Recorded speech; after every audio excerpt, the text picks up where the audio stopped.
Recording has started. There we go. Fantastic. And here we go. Right.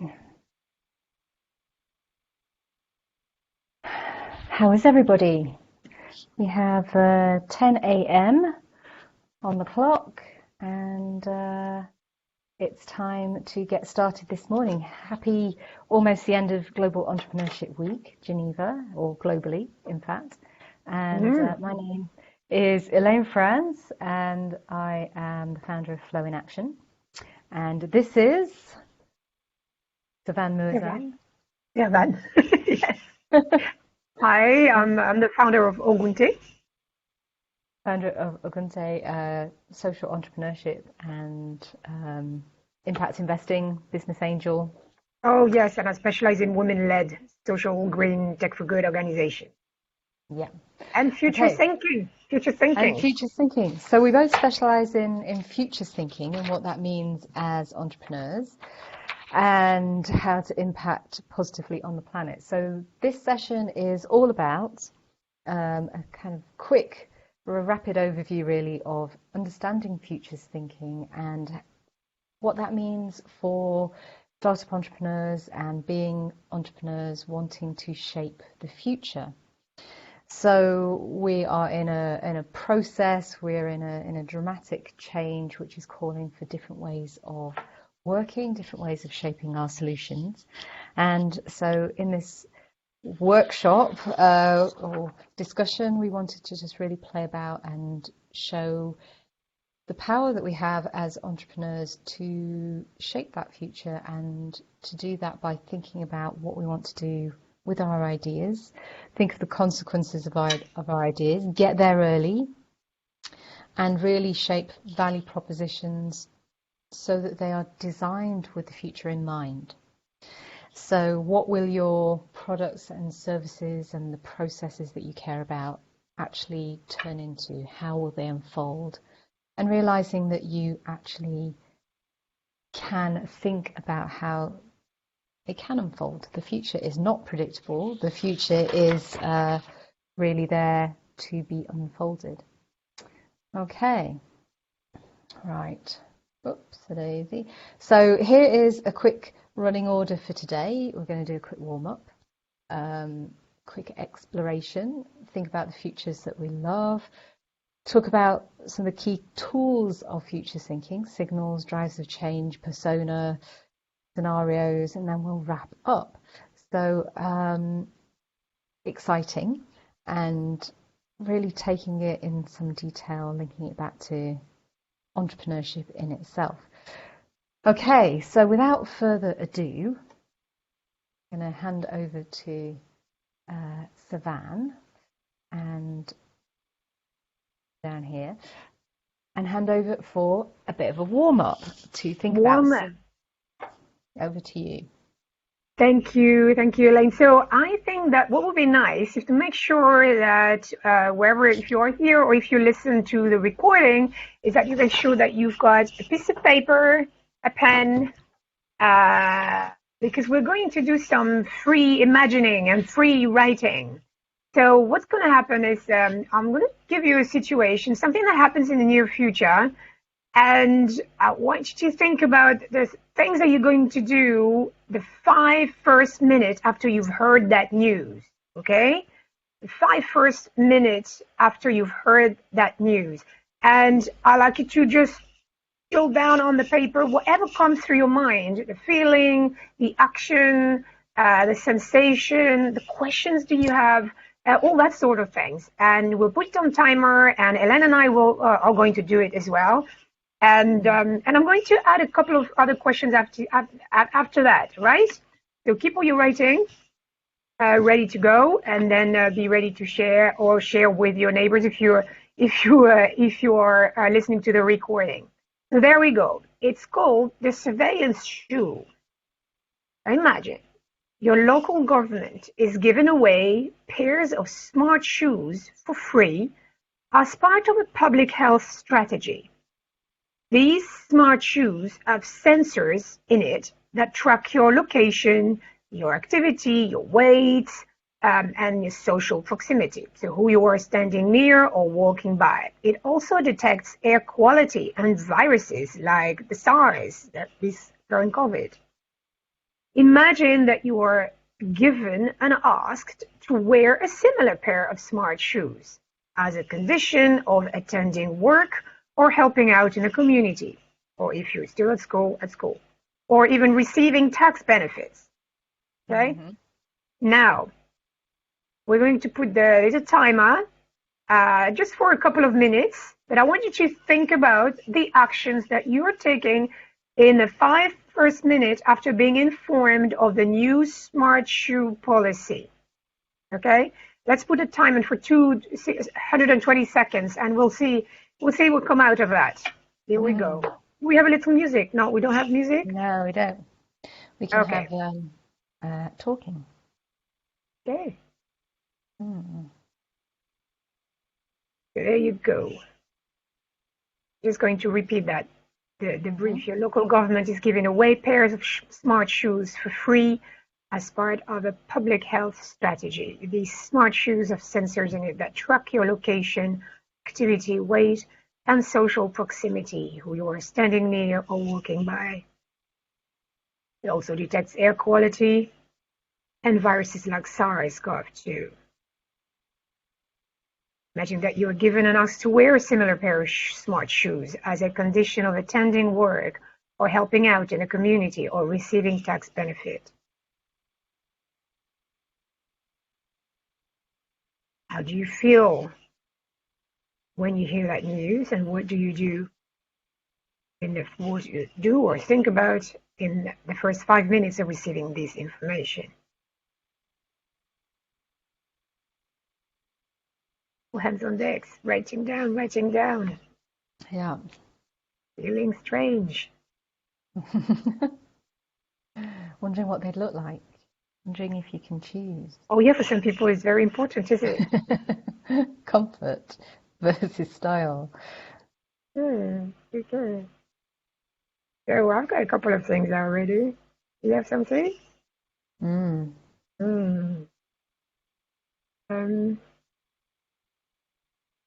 how does it make you feel, Ellen, when you hear that news first? Well, my first reaction is I imagine a very utilitarian pair of shoes, not very stylish at all.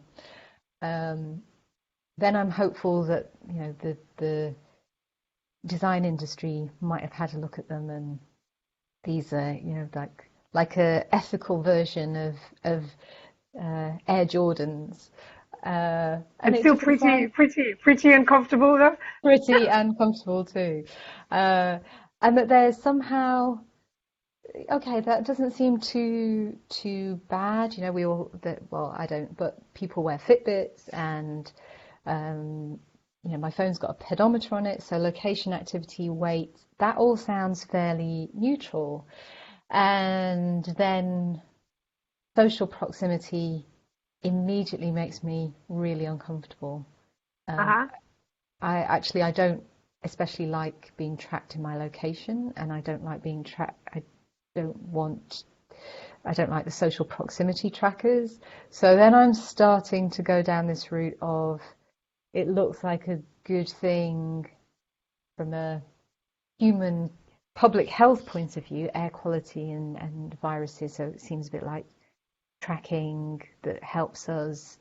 And then, but this disquiet that I feel is really overriding that. I don't want to be tracked. I don't want my whereabouts to always be known. Not that I'm doing anything wrong, but where's the freedom? There you go. I'm already very concerned with this. Yeah. And then the lure of a tax benefit, especially at a time when, as independents and entrepreneurs, it's really incredibly difficult. And so a tax benefit or financial support seems like a carrot, an incentive, but actually there always has to be a payback. So there's a trade, and trades that aren't reciprocal in terms of power So there's a lot of More thinking power going. over. Okay. There's a lot Yeah. of thinking going down that your head. Is there anything that you actually do in the first minute of receiving that news? What is the action, or if any? Well, my instinct is to say no and try and escape. I've got like a visceral feeling in my With chest. other shoes, with your other shoes. Yeah. How can I get away? Yeah, Uh, exactly. That's it's. How can I say no? so that's funny thing because I thought, do you know, wow, these shoes can do a lot of stuff. Sensors, they track everything, all the things that you wanted to track before, like your weight, your activity, everything all in one piece. Like where were they Mm, when we needed them? yeah. The air quality. So I like that, the air quality or any kind of germs going around. Not that I can do anything about it. Maybe it would increase my anxiety, but I thought my first thought is, where did this thing come from? Where were they before? The second thing I feel is a bit like you, a matter of logistics and maybe you know um, a vanity. I thought is wait a minute, do I have to wear this much with anything I wear, or because that's not going to work? Yeah. And so my first thing is like, nah, well, let's see. So I'm looking at first. My first thing that I would do is like look, finding a bit more information if I can, and find if I got the choice and options of models. But then Mm, it links me directly to if I got an option of models, can I swap the sensor? And if I can swap the sensor, can I remove it? yeah. And where would why would I remove it? And if I remove it, can I share it with someone else? Can someone else take my shoes when I'm going somewhere else that I don't want to be tracked? Which is really interesting Hmm. because they use in, like in the big races. So when like many, many years ago, when I had the needs to run a marathon, and I ran the London Marathon, and you have a tracker you put on your runners, and Yeah. that tells them that you've passed certain checkpoints. Right. That Okay. makes sense in context, so it makes sure that you're not cheating and et cetera, et cetera. And there was an incident where two runners, professional runners or elite runners, had swapped shoes, but the tracker showed that they'd cheated. Hmm. And so that seems like a positive and It's a, ethical and very precise use. But yeah, yeah, this is not precise use. This is 24/7. yeah. I'm totally for having a government or the society at large having a collective effort for public health. This is a very Mm, hot topic at the moment. definitely. and Mm, and I think and some can do that by goodwill and by understanding the common purpose of keeping each other safe, and also if you are healthy, that you don't want to be a carrier or transmit any kind of things, or you don't want to be exposed to bad air quality either. So there is a kind of information sharing that's good. But I'm a bit in between two waters here, mm. between the concept of protection and the concept of surveillance. And also we named that the surveillance shoe straight away, so we were not in two minds about what it actually was. The other thing that goes through my mind is the tax benefits. So who will be exempt from it then? In that, who will be just legally able to not have these shoes? Mm, Um, Maybe people can attend work from home if they've got the material and the space to do so, and the type of work, yeah. and they won't have to move around. So there might not be an incentive here to wear these shoes and Yes. help out in the community. Well, maybe for some people, there might be an incentive not to go and help out in the community if they feel they're tracked. Yeah. And the tax benefit or any kind of benefits, social benefits that are said, what about that? If people are wealthy, don't they have to wear that? So it just raised a lot of uncertainty, doesn't it? Oh, Yeah, huge, with huge amounts of uncertainty, and then that's the fantastic space of such a simple, rapid exercise about anything is to start to expose really the different types of consequences and to show that things aren't simple and seemingly innocuous products actually ricochet and act as pebbles when you think about the unintended consequences, Yeah. the So intended consequences, yeah, that we have to think of these things, think them yeah. through. So there's the thinking through, and there's also taking into account different stakeholders, what Mm. purposes and objectives they have, and if they thought that through or not. What goes through the mind of different people, not just you. Who else might take part in it? Who else might just, escape? Um, and that's the question you have to ask yourself as well when you have a future kind of a snapshot of the future. Who do you predict other people might do when asked to do these kind of things and wear these shoes? Mm. And my last question to you before we wrap up this section is, what is one real action you could take in the next few days or weeks to feel more prepared for the 5 first minutes of that scenario, if it were really to happen? Very good one. A letter to my MP objecting to it. That would be the first thing that I did. So as a prevention thing. Yeah. So there, and there might be some things at the moment that you can ask question around that look a little bit like this. Yes, yeah. So asking What else? questions. Yeah, asking questions, and what else? I don't know. I just feel very disquieted. The questions I would ask would also be uh, the irony that this would be a first world problem, because I can guarantee that the global south wouldn't be getting pairs of shoes like this. Yeah, because we've seen in the past that when they got pair of shoes, given they were not appropriate pair of shoes sometimes, and or they're not just what they want to wear. Yeah. So not a judgment on the global south, but No, the irony of blindly walking into things based on what appears to be something positive. So, okay. there we go. That was the warm There up, we guys. go. Yeah. We could sort of, and you can see we can start to explode and explore. Can I just add one thing? If you felt at any time uncomfortable with the story, that means that you're good. You're good. Yeah. Yeah. And the reason being that it's forcing that sense of disquiet is forcing the cogs to start working around what does that mean? What are the consequences? What do I need to think about? What's the impact on supply chain? Who's going to be impacted by this? All of these things.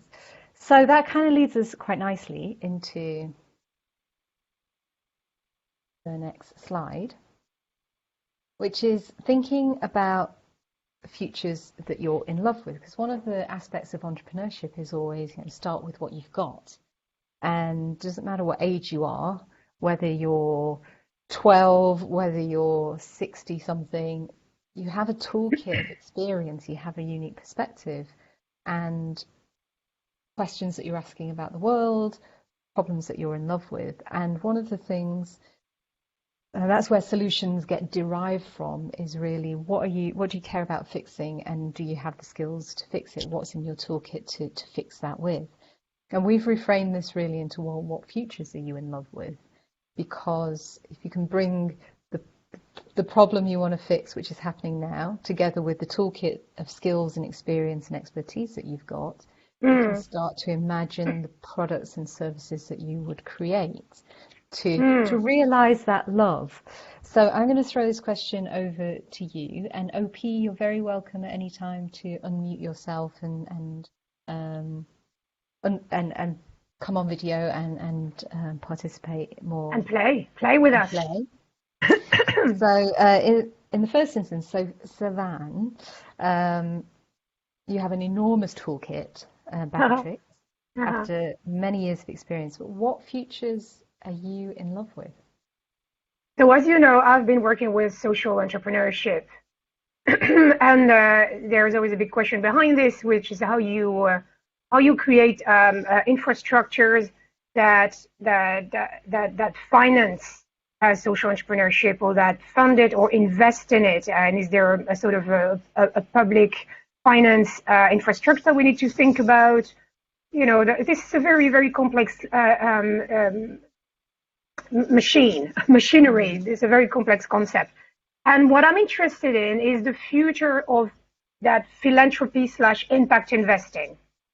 And whilst I've got some kind of a few years of practice in the concept of being an angel, but also working with other social finance providers and philanthropists, the thing is, I don't know everything now, and I'm interested in looking ahead of what could it become, and what will that mean, and for all the stakeholders involved, and that's all of us. So I've got a future I love. I love to know more of is the future of philanthropy and impact investing.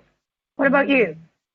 This is a really interesting one for me because I work now particularly with youth and youth entrepreneurship, or cultivating youth as innovators and entrepreneurs.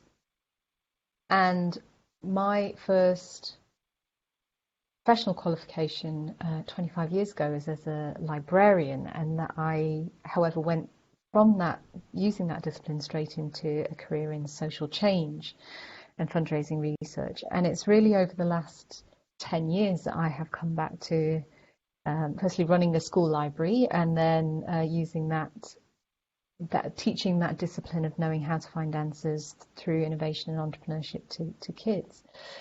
And so the future, what COVID has also disrupted and shown us, is the value and the power of libraries, which was they were beginning to recede into, like a nice pair of slippers, into the backgrounds in communities. And actually what public libraries do is sit right in the heart of communities with free access to everyone, to resources. They are the original central hubs of entrepreneurship and developing entrepreneurial skills. They're the original central hubs of innovation, as people were able to learn for themselves in ways that they couldn't if they couldn't access school, and that happens every day globally. And so their role is very much in terms of informal education and free access and universal access. They are, wall to wall with books of, whether online or face to face, of books that reflect back to people their own voice and their own, stimulate their own imagination and creativity. And for that reason also, I believe that public libraries sit in the heart of climate action and inspiring communities, showing them how they can take climate action. So the futures I'm in love with this future is the futures of public libraries to perhaps rise like the phoenix, because you can't have futures of public libraries or futures of libraries in general? I've got a question behind you, and a quick question for that. I think definitely libraries in general. Yeah, what might emerge, we don't know. Yeah. Because that was that sense for having Sean Connery just left us. Well, he just passed away, sadly, and he had played in that film that was a book originally, of course, The Name of the Rose. Yes. And that was that mysterious library, and in like many religious places, a lot of libraries were forbidden. The books were there, but the access was forbidden. What does that mean? Do we have a future of library that includes secluded libraries or totally open? And when you regularly talk to me, because we talk quite a lot, don't we, Elaine? So I knew about your love for library and your practice, and so I wanted to get to that definition of the etymology of library. And of course, it's all around books, but when you dig deeper, there's the Latin liber was originally the inner bark of trees. And maybe there's a derivative of the root lub, which was to strip, to peel, like leaf. And then, so you can see where I'm going with it. It's like, it's just that, we peel the onions, like we peel the leaves, and we peel and we discover things happening. And of course, the library of the future might or might not, or will or will not contain books. And what else will they contain? Does that cross your mind? Oh, yes, yeah. See the energy it from does. the body. Yeah, it does, absolutely. And it's hugely important that I love the idea that, for example, a mobile phone could work offline Oh and yeah, that it's mobile already phone does is that. preloaded with all the knowledge of all the libraries in the world, and that would be if you were able to hand a solar-powered offline library to a child, Isn't and that what your brain is supposed to be? well, yeah, but It's everything only you've if it's seen.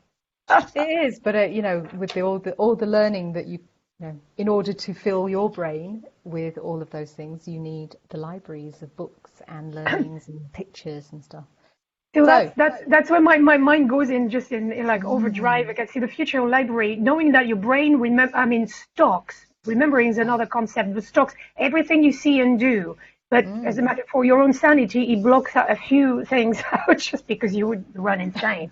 Um, and that's going to have a sort of a funny links to what's happening next in our slides. But um, for me, having a conversation with you about the future, the future of what's going to happen with the libraries, emergency, I can start a conversation with you that takes in consideration other kind of ideas, like the brain is a library in itself. It sorts, hmm organizes things, knowledge, stocks stuff, sometimes disorganizes them as well. But yeah, what if your off-grid mobile meets the brain, and that constitutes a new kind of library. So we can, that's how yeah, at home with a recording, you can absolutely. start playing with the future you love. One tip you can do if you want, if you're interested in moving forwards with the future you love, the future of any kind of topic you like, do use a search engine and use like Google and create an alert or notification whenever you have, for instance, the future of library as a topic coming up, you will get notified. And that's the way to get a lot of new signals and new articles or old articles about that theme. And you can Yeah, start your collection. You can start growing your stock of knowledge around it. exactly. The other one, just to throw in, but then we'll move quickly on, is the future of air. I'm very much in Ah, love with the future of air and clean air, and air not being a commodity that is traded. Everyone has the right and access to free, clean air. So one of the things that was really important or is really valuable when you're looking at the futures you're in love with is also to look at the past.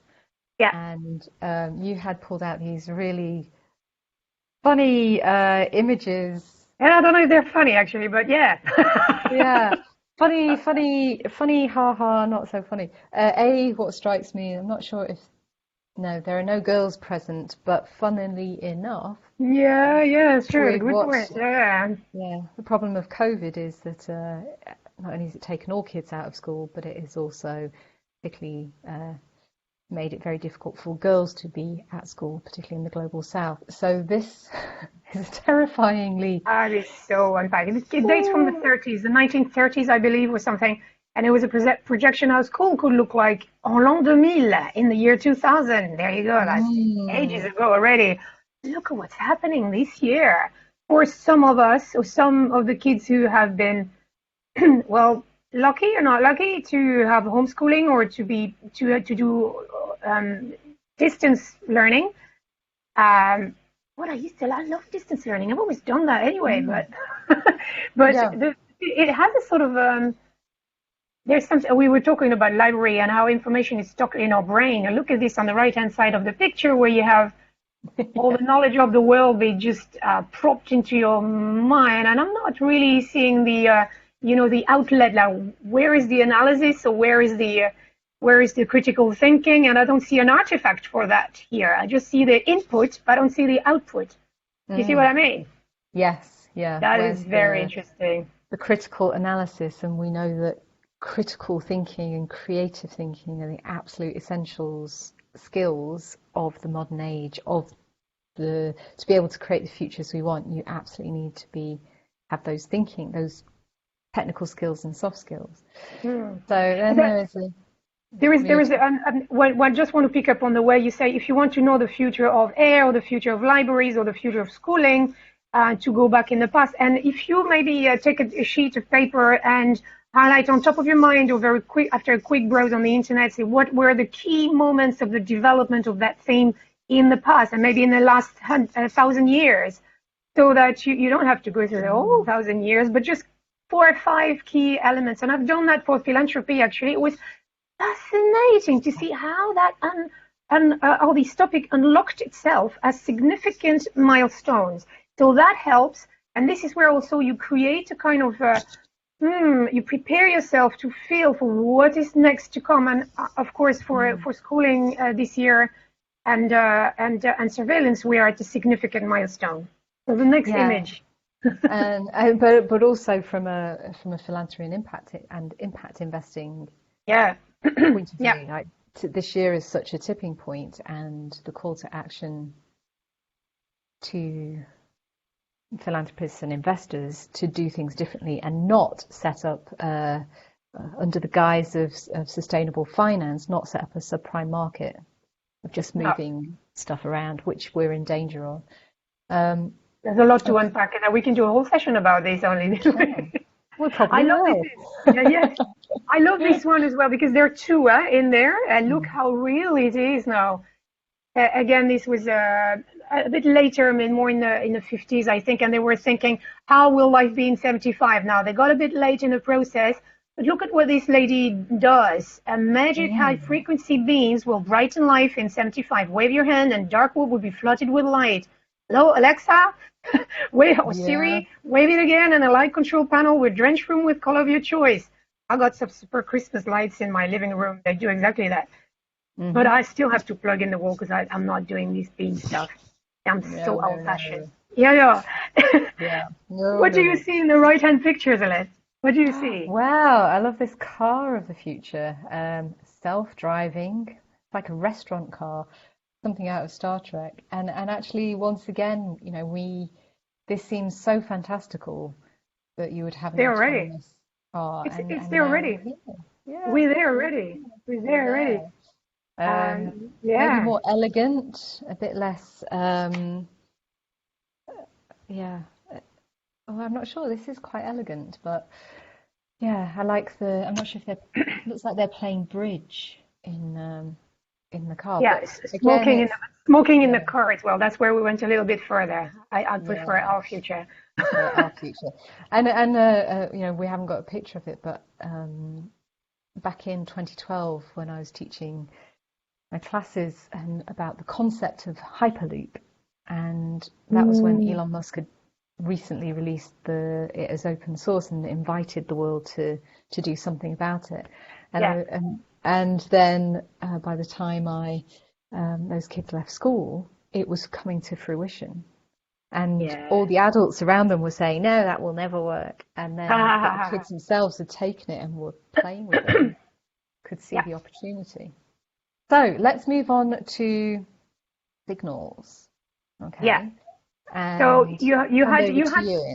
Thank you very much. So we talk about the future.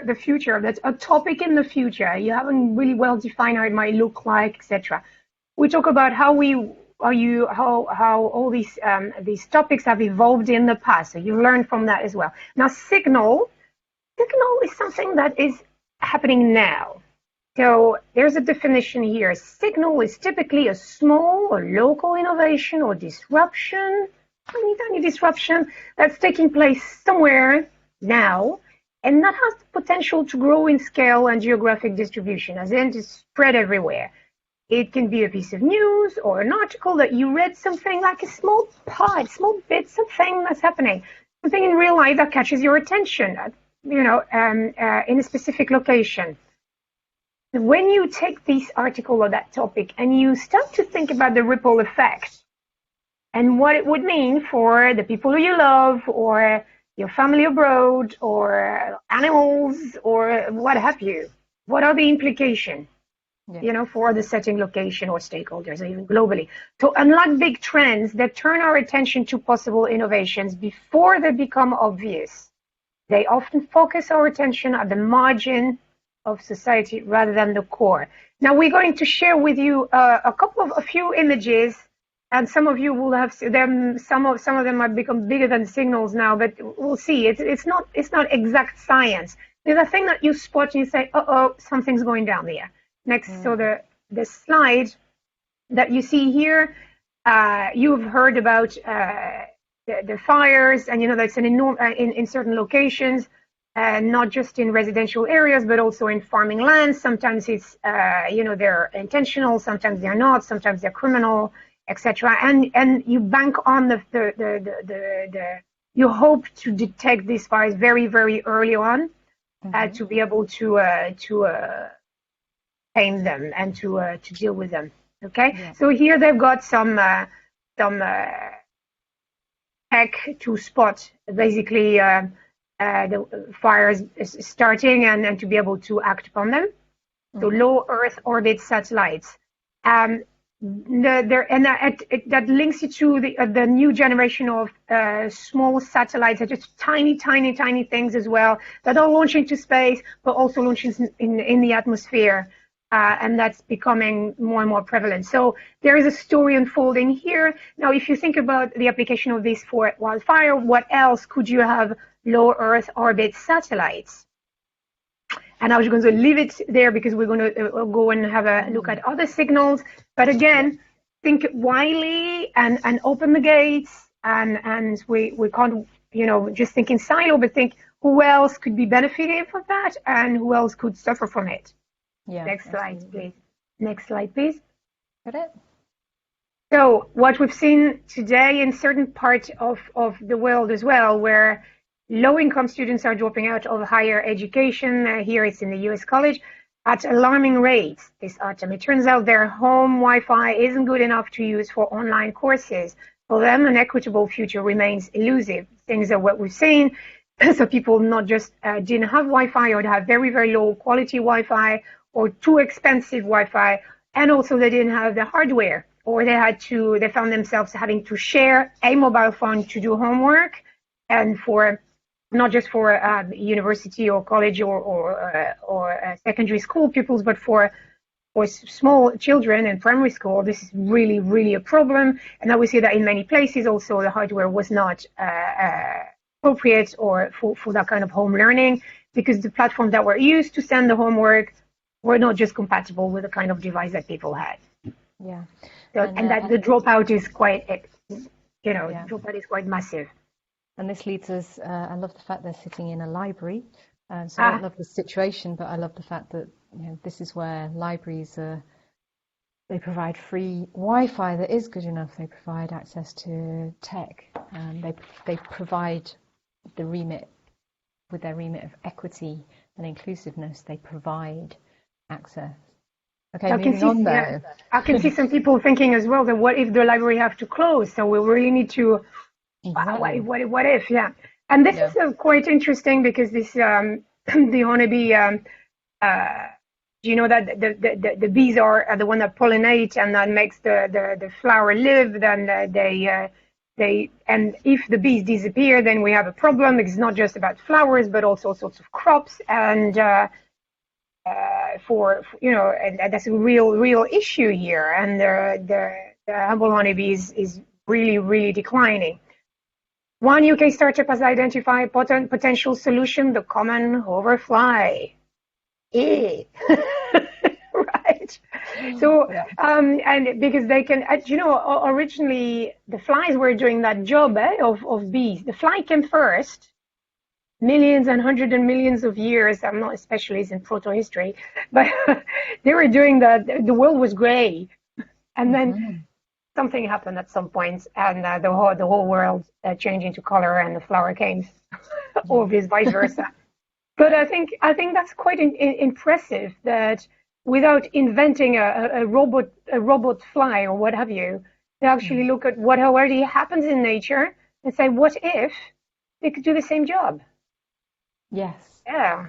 We have that with fungi, with all sorts of living creatures all around us that actually do a very good job, and nature adapts. So this was a series of signals. There are signals every day. Take the habit to open the newspaper, or look at, for instance, if you've got brothers and sisters or kids in the family, or if you are still considering yourself as a young person, and you know, is there things that you start doing more of at the moment? Is there new habits, or have you hacked into something and used an object or used something online and use it for another purpose? There are things going on. So be really awake and look around. Yeah? Yeah. What are new habits popping up? Okay, your last This, signal. oh, yeah, this is the same. This is a toilet. Yeah, it's a, this is actually a toilet in Japan that cleans itself, and as well, it's a public toilet. It cleans itself, and it's also when it's occupied, the lights changing, the walls are changing. That Yeah. sort of things. I'm not going to spend too much time on it, but is it the future of public toilet? If we had public toilet like that, that would be so lovely.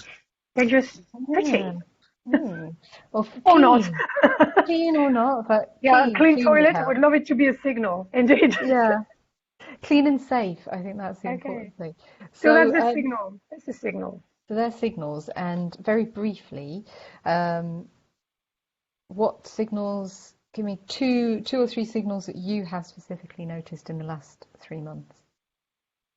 I think that for me, because it is very close to my heart, is the consequences of the kids not having been taught at the same rate, and for me, it's a painful realization that not all the kids are surrounded equally, and you see already the divide. Yeah. It was there before, but it was hidden, but now it's just in your face, Yes. and it's really painful to see. Yeah. It's really painful to see. So on what a- my signal is like, is there something we can do as a collectively as a collective effort to support kids? And you're knowing that what happens behind closed doors is okay, it's private, and where else can we support kids? And my thoughts go back to you as for around the library, of course, because they can be really having a role of patching up where things haven't been gone right. Yeah, absolutely. I think there's a couple of things for me. One is libraries have stepped in massively, so that although they may have had to close their doors, they globally they try to go in different ways online, but leave also practical. Try to be open in different ways in terms of face-to-face access. So they've tried to adapt with this great awareness of the impact within a community if they're not open. And the other thing is that in reaction to adults not listening to them about climate action, a group of young people basically set up something called Mock COP26, because they were so frustrated that COP26, which was the Climate Action Summit, should have happened this November, should be happening now. Yeah, it will happen next year. And it got moved to next year, and they're like, okay, so we've lost a year, we can't wait. We can just do this online, and actually this is what we want to say. So that's really valuable, important to me, in the sense of I'm really bored and tired of big organisations saying we really need to hear from youth voices, and then making no platform for them, or a very right. Yeah. So the positive thing is the taking action. Someone else does it, we do it. Okay. Fantastic that the kids I Great. use that in a very global term, are stepping up. Right, so from signals, which are these like little transmissions of in the present, we've had a quick look at what happened in the past. The things that are really the forces of motion that sit underneath those signals are what we call drivers of change. Yeah. And they are big things. They're big phenomena, big picture, big trends that start to kind of appear. They always appear in my mind like waves or big kind of weather systems in terms of what they're doing and how they have impact. So a driver of change is a force of change that's driving the world or a part of the world or a community towards a particular future. It can be a trend or a bigger picture phenomenon that is driving us in a specific future direction. So I think the interesting thing was January 2020, back in 2019, there were key drivers of change, certainly in my work and in your work, that we were taking notice of, and they were big things, obviously climate change, climate catastrophe, mass migration that was coming about because of war, coming about because of economic need, coming about because of climate crises. This terrifyingly worrying impact of AI unchecked, or social media unchecked. Actually, there's two different drivers there. Yeah. What the future of work might look like. So they were kind of, that was all swirling around as big things in Swarming, 2019. swirling. Yeah. Interesting Yeah. words. Yeah. And causing people to dream up different enterprise solutions. They were reacting to those solutions, and of course also within that is entrepreneurship as a tool for economic empowerment for migrants and refugees, for host country and home country. So in itself, entrepreneurship is also a driver sitting within those drivers. So I'm going to throw this to you.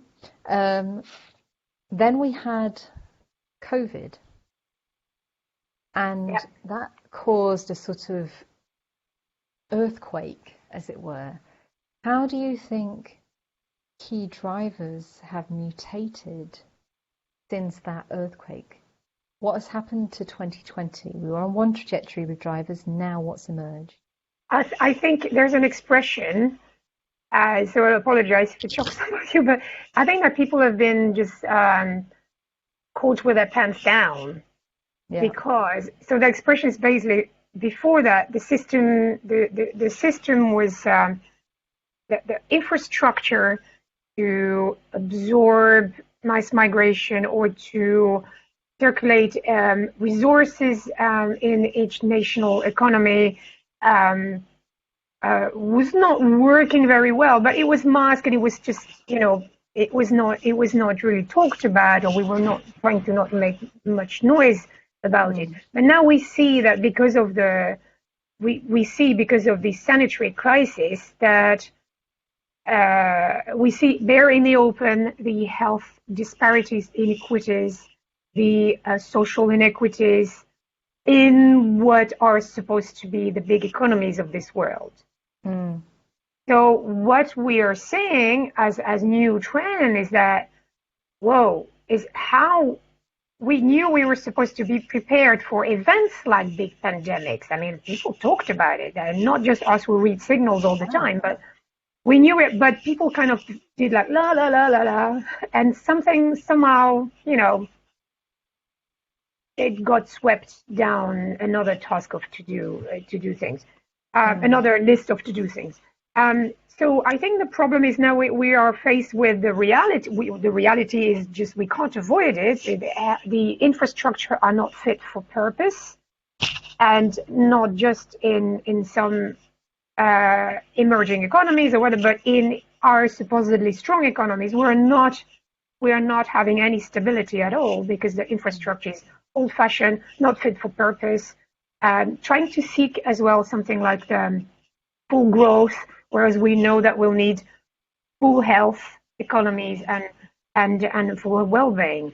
And so the trend is that we really need to distribute the cards differently now, and to rethink how public sector, private sector, and everybody works, and individuals and households fit together so that we can absorb things that have been started a while, and that will come back, that will come. They're not going away. Climate issues and topical tsunami, or the increase in hurricanes and all sorts of things, and melting ice and etc. So there is a trend here about a different type of action to secure, to build a better infrastructure, collective infrastructure, and that goes beyond nations as well. So what it brought up is that there's a big mess, really, and people need to understand that although national interests are very important, there is a collaboration needed, and where individual political, objectives will need to be tempered down for the greater good. Yeah, so just to capture some of the words there, that global collaboration, cross-border collaboration between policymakers, climate change, climate action. Everything is linked. That's the thing as well. It's We see systemic, that isn't it? everything Yes. is linked. Exactly. Everything is connected. Systemic. There's no coincidence, and it needs to be thought through together. And at the same time, we need to take into account local differences, as in geography, all sorts of things, makeup of populations. Some populations are very young, others are declining in age.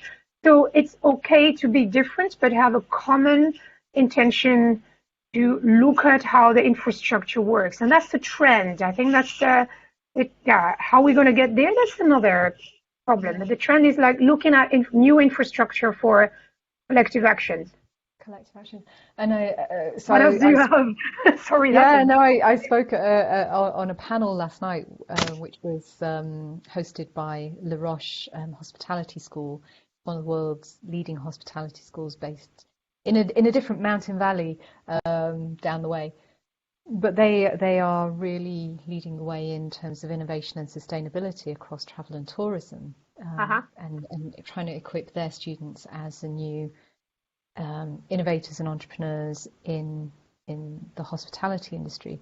So it was really fascinating, and we were talking about how 2020 and COVID, as much with respect to and deference to the tragic outcomes of it, we don't deny that at all. But how does this present us with a space and a tipping point to innovate, to do things differently, to look at the signals and trends? So of course I spoke about signals and drivers and future trends and what an opportunity this is to innovate, and particularly in terms of climate friendly travel.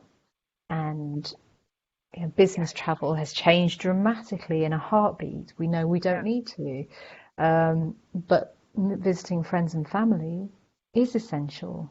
And our appetite to see the world and celebrate the world and protect our environment has to go now hand in hand. And what does that mean? So it's really protect and self-care as well at the same time, isn't it?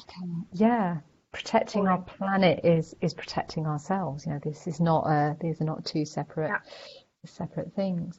So, would you say that that protecting the planet has also a different takes a different multiple layers protecting planets?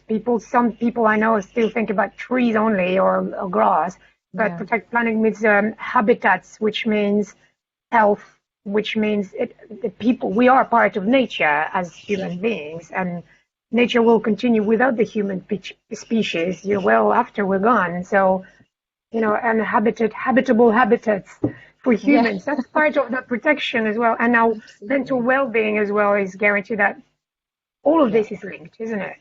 It's all interdependent, and it goes back to the future of air. Without clean, breathable air, we're not really survivable past 3 minutes. So we need to, our well-being depends on this interaction with nature and protection of nature, and to stop pumping it full of things which therefore circulate back into our systems. So it's not either or, it's a together. So when I bring you to forecasting and already ask you to talk about what happens when you merge signals and drivers. So look, we talk, for instance, about when we talk about forecast. The forecast is something. It's not astrology. It's a bit different than weather reports. Not that far away, actually, because weather reports take into account past calculation, past occurrences, past phenomena, and also calculate the probability of things, and they calculate also signals. And then the more science come in the mix, the better the forecasts are. When to do a podcast, you merge signals, and with drivers, and you start creating forecasts. And if you want a specific forecast about the future you want, whether you just you don't narrow it, but you pay attention more in a specific direction. Okay. The thing is when let's just take an example, friend. We have, for instance, in a driver that has emerged, not that he wasn't there before, but people are taking that into account, and that polarized some of us as well. The decrease of civil liberties, more surveillance and authoritarian policies under pretext to protect populations. So that's a big trend. So you might want to think, what kind of signals could you think about? With the surveillance shoe, there might be surveillance shoe somewhere down the line. We had, listening to me, yeah. In the past we had trackers for people who were not were in custody but able to go outside the prison system, but still had their ankle bracelet on. This is like a surveillance shoe for me. You put a surveillance shoe, you put a tracker with a Fitbit, and then you got your surveillance shoe.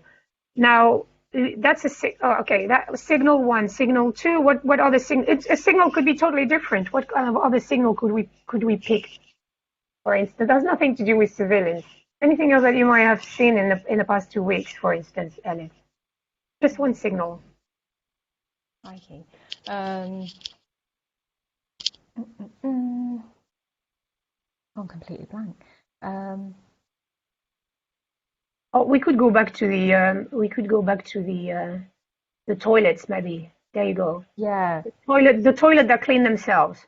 Toilets that clean themselves. Yeah. Oh no, the public toilet that clean themselves, but maybe something else, and that are transparent. Transparent walls. When you're in, they're all blurred, of course. And they also clean themselves, and everything is, when you get out, everything is clean, pristine, and open. You can see what's going on in there. Mm-hmm. So you put the signal of the surveillance shoe, the signal of the open toilet, and then the driver of change is the decrease of civil liberties, more surveillance, and authoritarian policies. What kind of forecast could happen? How can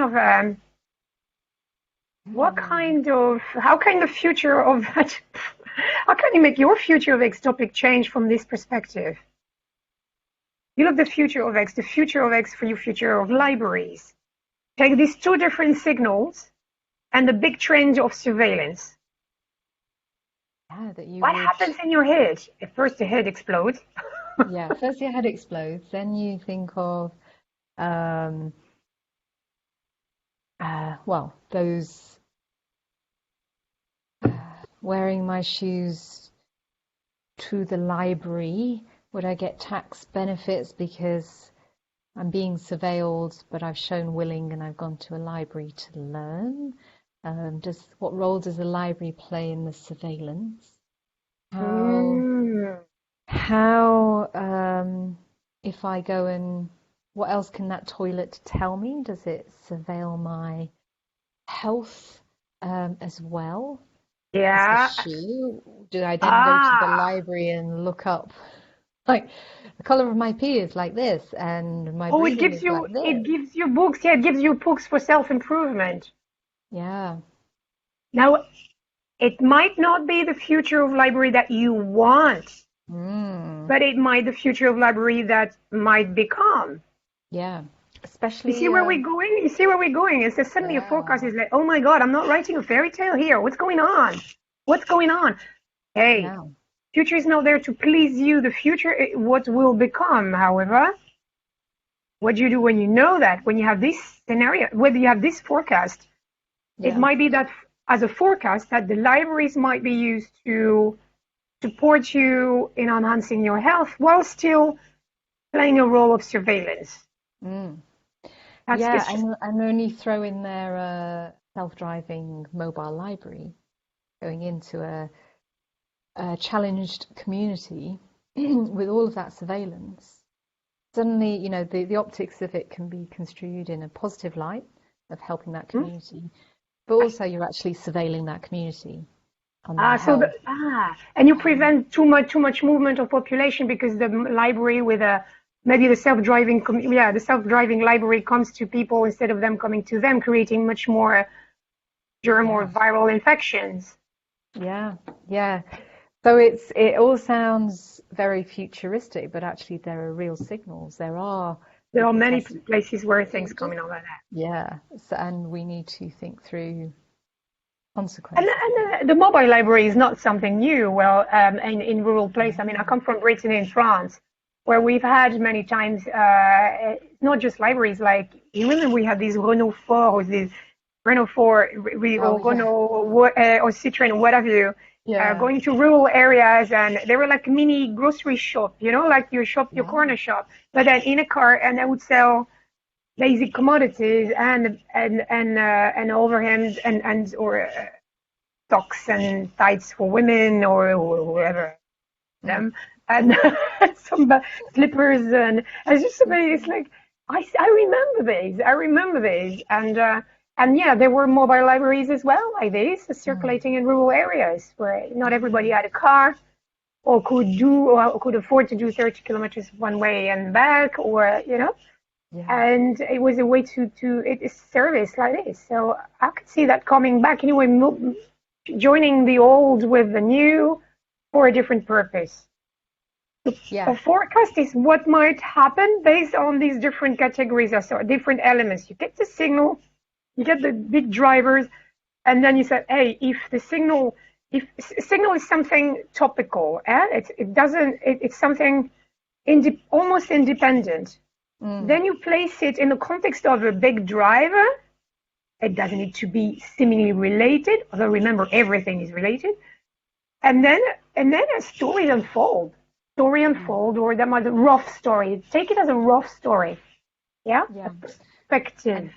And I would love to uh, be doing I feel like we need to parachute into lots of different spaces right now, particularly in the tech innovation spaces, which are responding or leading change and responding to signals, but to kind of put this exploration around them to say everything that glitters is not gold. What are the consequences? What will play out? Because it becomes really interesting when you start to have this exploration about what impact, what is a seemingly innocuous product now, what will it turn out to do? Do you have an example in your, for instance, when you do a lot of work with young people around entrepreneurship? Mm. Sorry to put that like that, but let's think about it. What does it? Yeah. How does it Um, work?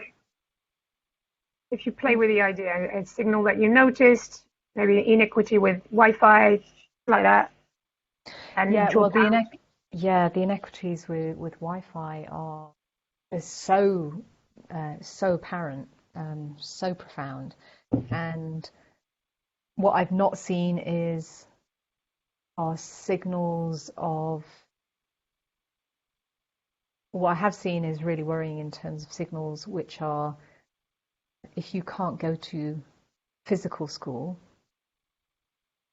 there don't seem to be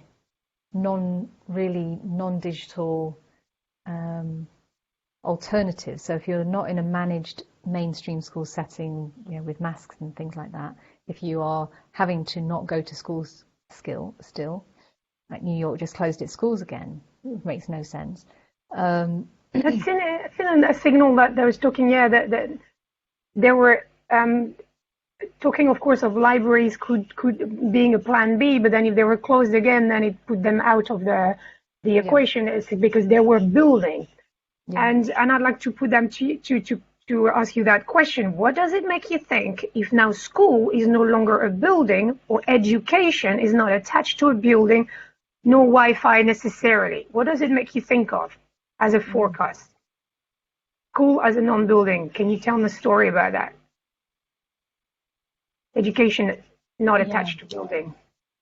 If education is not attached to a building, um, who is it attached to? So it would be attached to where would I go for my education if I was 12 years old and need to go to a safe space where I can leave the house. I would go to pop-up pop-up library space. That pop-up Yeah. library space might be in a cafe, but still a building. Actually, it's Yeah, hard to yeah, get it's away still a from building. buildings. Yeah. So But that's the if you, constraint. Yeah. I'll let you finish. yeah, Yeah. but if it's in a sense, I kind of think of it in a way that we think of innovation hubs or accelerator spaces for entrepreneurs. You can go to a fluid physical space that's cafe, that's interaction. It's more about who you meet that is teaching you and where you're learning, But a and series of access places or to space. Yeah. If it's who. places or spaces, yeah. So if you can move it to who, but then you get Yeah. into Sure. safeguarding issues, must always maintain Yeah. But safeguarding before you to. think about problems, think about possibilities. Hmm. Well, that's the thing with when you're thinking with children, you think about possibilities within this parameter, always, because that's what's got us into trouble with kids not being safeguarded. So that is a Yeah. very strict constraint, but but actually the scare, that in itself drives innovation. So if you can only have certain types of who and how they Mm. can access, how they can work with children, and that's a really valuable thing. So this is the thing. We also teach children in a very different way. We engage with them in a very different way than we were taught. And So so maybe coaching them more than yeah, just teaching, maybe. and it's experiential and it's learning by doing and it's a very democratic structure. And that's, I think, a huge problem. As you've had to be a parent doing homeschooling, and you're a coach, you're a mentor, so you've been able to apply that. But if you're not a coach, you're not a mentor, how do you then engage with child So that, learners yeah. So that's versus it. adult learners? So that's interesting because this is where we leave the forecast and we come into design. And the Mm, forecast will go back a little step. At the moment where you said we can have a collection of space, it's fluid, and then maybe it's who teaches or who coaches. And then immediately you flag them, say, oh, there's a safeguarding issue here. But the forecast stop here because that means that the forecast for the topic of education could be the forecast is that if we don't pay attention to safeguarding, education is pervasive. It happens everywhere, well beyond the rooms, the building of schools. And mm, if schools, the spaces are taken out of the context because of health reason, there might be a vacuum in regulation and training, and that means education still takes place, but not in a way that is safe or productive in the way that the government wants with their objectives.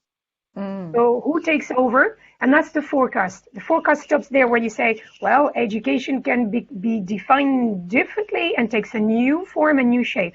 And then you come into that design space. We say, well, actually, I don't like that prospect, and I'm going to bend the future now by envisaging education that has maybe no buildings, but has safeguarding.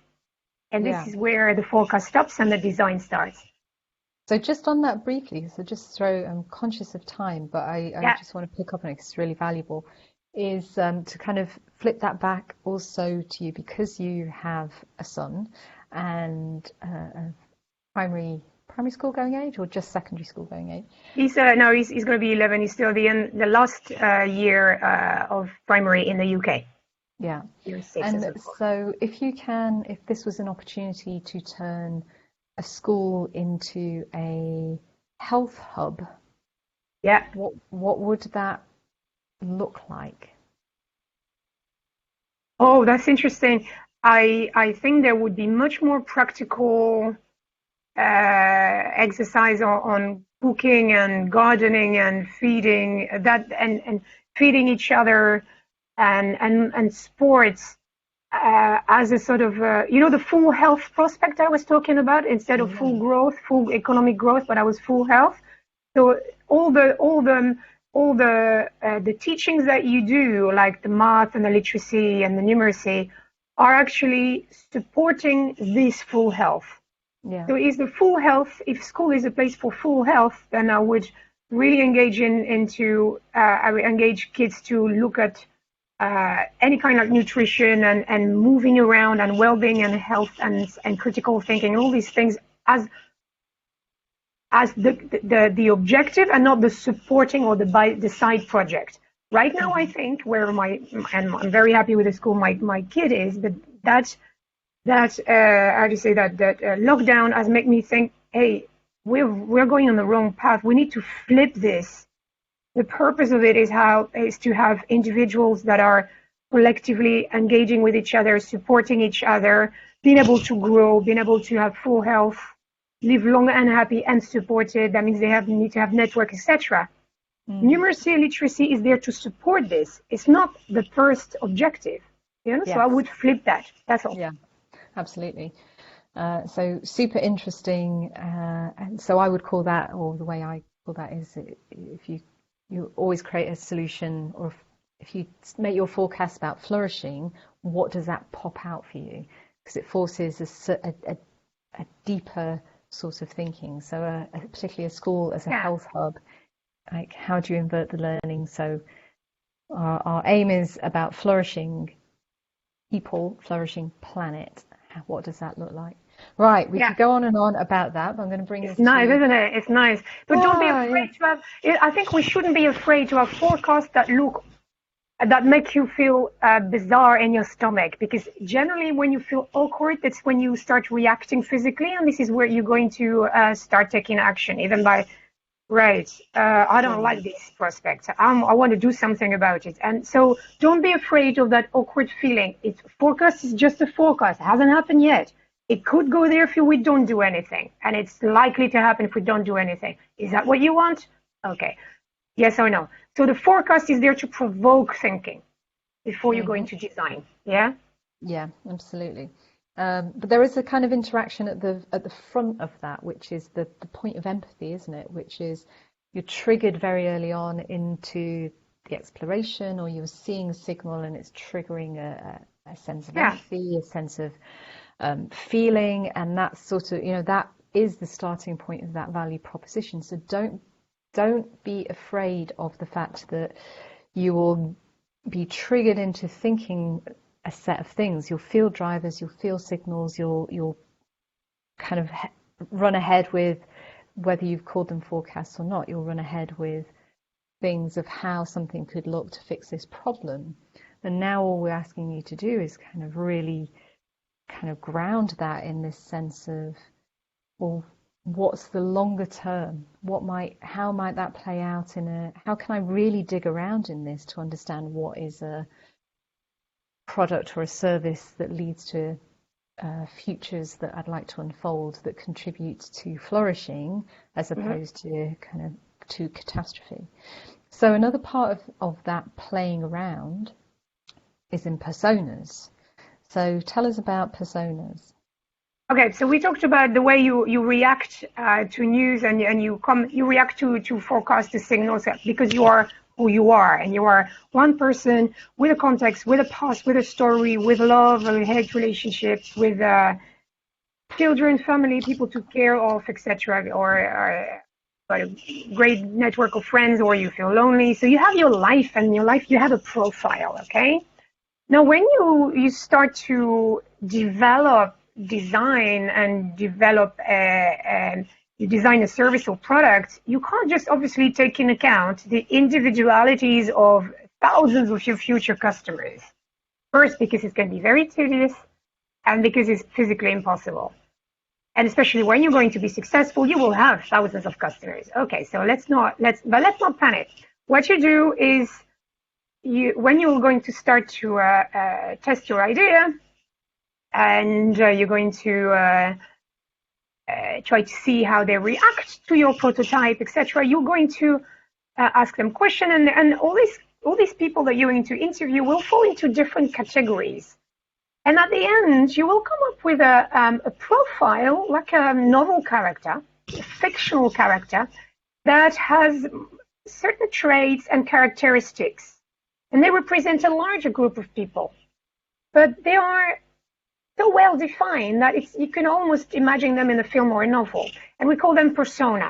So we've got one for you just here. Again, it's a fictional character, and I apologize a little bit because they're not a little bit. I apologize the fact that she's called Nerdy Nina. I hope that you would only do that if some of them have called themselves Nerdy Nina.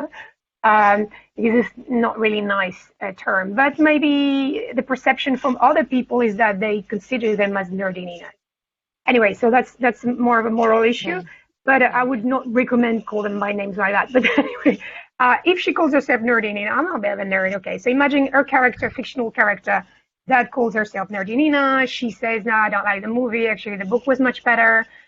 She's someone who's a book lover, book addict. You see there a hashtag on the top right corner. And look at that. It's a little bit of if some of you write novels and you're great people, just continue doing that. It's great for your sanity and for the world. You would do that anywhere, persona for your design. So you tell about her age, where she comes from, where she lives, her job, the family, if she lives on her own, if she's got a partner or a spouse, or kids or not, what she identify with, her gender. It might be much more complex than binary, okay? The technology that she uses, frustration, the block, the pain points in her life. She's got a huge problem, Nina. She's got difficulty keeping track of different series, although she prefers the books. She doesn't keep track of book launch dates. It's very, very, very difficult for her because obviously there are many. And she got no space in a tiny Sao Paulo flat in Brazil to store all the books she wants. So, hey, another one will need a library subscription, et cetera, et cetera. So you can put some images and things like that. And the persona is great. So when you're going to think about what we're going to do next, which is a scenario, more refined story, you will think of that story from the perspective of that character. Yeah. Because Nina, and also it's way because it develops, as you were saying, Ellen, it develops your empathy. You need to really think twice, like what is she going to do in such a context or environment? You put yourself out of the equation. You could try your story from your point of view as well, but it's better to think from someone else's shoes because it makes you think about things that you wouldn't do necessarily yourself. And that's crucial in future thinking. You need to put yourself out of your own slippers and in someone else's shoes, not necessarily surveillance shoes, but you need to try and have a little bit of a connection. So really cultivate that connection. A good way to do that without spying on anyone real is to design a persona.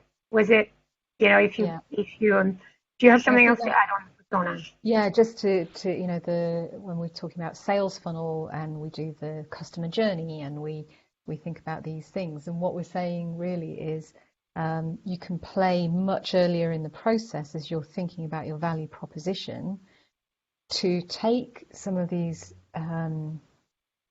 potential customers or people you think you're solving an idea for, a problem for, and really try and, instead of going into the avatar mode of, who are they, actually really go a lot deeper into this persona and become them and start to really feel, who they are and what their exploration is. And that then really feeds into downstream into the customer journey. So you're always being able to kind of step in and out of these personas to bring new perspectives into what your value proposition looks like. And mindful of... Sorry, so yeah, just one thing to add is when you look at your scenario, don't go any more than 5-6 persona. You don't, for a start, it's one is not enough, but you need to have 20 to give yourself a break. And also because statistically, when we do design thinking, we notice that after 8, things tend to come back. So no more than 6 max. It's fine at your stage. Yeah, and I think it's also really useful in building a persona. It's a much nicer way of enabling you to go and talk to who you think your potential customers are, because you've kind of it makes it somehow easier to think, well, I'm doing this to build the persona, not I've got to talk to these people like a customer. I think that's a really interesting way of getting past any fears you have about talking to people. You can be in this different mindset. So mindful of time, we are doing quite well, but try to do Yeah. next time. Okay, Scenario, so Elaine. Scenario. We're going to the crux of it. we're getting to the heart of it. So we've looked at signals, we've talked about drivers, we've looked at persona and forecasts as you kind of merge these things together to look at what the future might look like.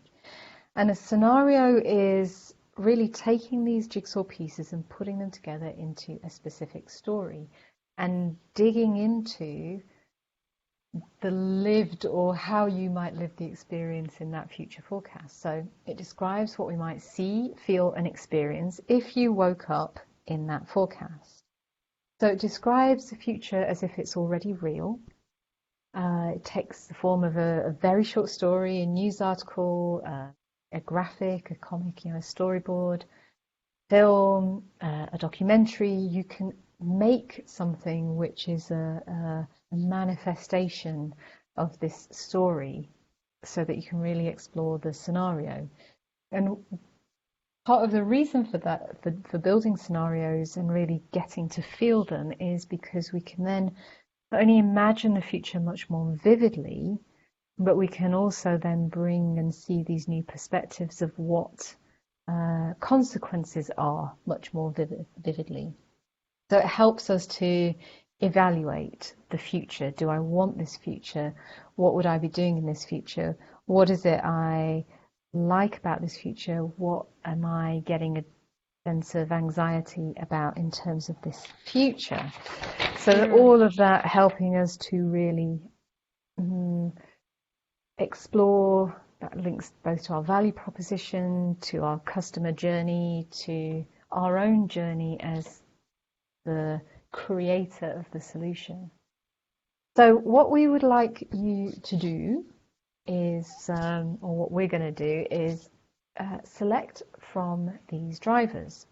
And we've chosen a few based on 2020. And I'll stop sharing my screen in a second, and we're going to do the straw poll.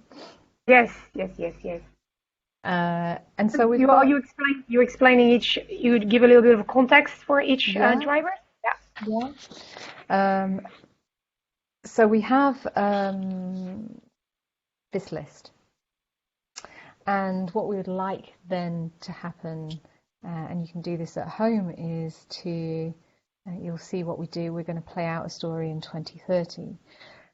So our driver of extreme warmth, global warming is, for example, speeding up rapidly as the cooling systems of the planet, the glaciers and the ice caps, what we call the third pole, are melting uncontrollably. So in itself, heating things up, exacerbating extreme warmth. Pandemic episodes, they're increasing. They become a regular feature. So we have confinement and lockdown continuing to set back gender equality by 100 years, 200 years, because girls and women are the first to lose out on access to education. Teleworking for business becomes the new normal. We've seen that happen. Climate migration, it becomes the norm because the global north starts to experience extreme temperatures, unbreathable air, catastrophic weather incidents are increasing. People who objected to migrants now become migrants themselves. Cash, because of COVID, it's the tipping point for cash becoming digital. All physical cash is replaced by digital transactions at point of sale. And medical tech, we wondered about surveillance and the external things. What if medical tech is implanted in the body, vitamin release, vaccine. Yeah, whenever it's needed, and it becomes more permanent. So these are drivers that we are already seeing, and what might they look like if they all play out in ways that you can imagine. as we look forward to 2030. I'm going to stop sharing my screen a minute and share a different one. Yeah, I put it in the chat if you want to click on that link. That will open a new window, and you can vote. And you can vote. Two actually, eh? We put two. Can you see the? Oh. Okay. Sorry. What can you see? So I can't see anything. I can't see your screen. So if people, if you just want, if people on the call just use the straw poll, the address that's on the chat. You click on the chat, look at the link, click on the link, vote for two preferred drivers, and click on results. Okay. Can you see the straw poll now on the screen? Yeah. So click on results when you voted. Arnaud, thank you. You're eager. Okay. Vote. Oh, well, thank you for voting. Yeah. Okay. Yeah. So the straw poll is something that you can use for your own settings. It's very handy. Okay, so what do we have? Okay, so our top two predominant drivers or tensions in the world 2030 are repeated pandemic episodes, 43% of the vote, and extreme warmth, 2% of the vote. Okay, so that is nifty. I'll stop sharing. Yeah, it's jolly good, isn't it? Mm-hmm. As a future we want. Yeah. Wow. Okay, bear with me a second.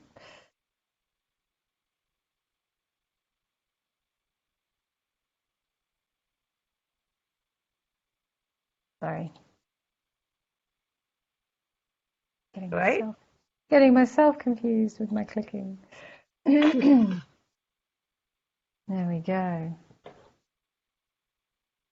Screen. Bum, bum, bum. Bum, bum, bum. Not that screen. Let's try again. Okay.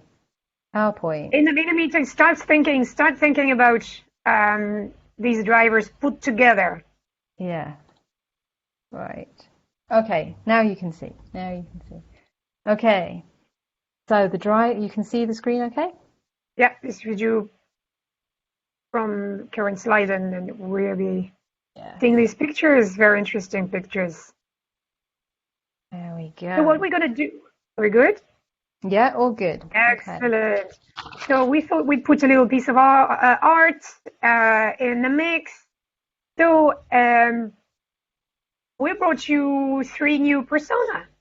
These the first persona is a man who is 69, 70 years old,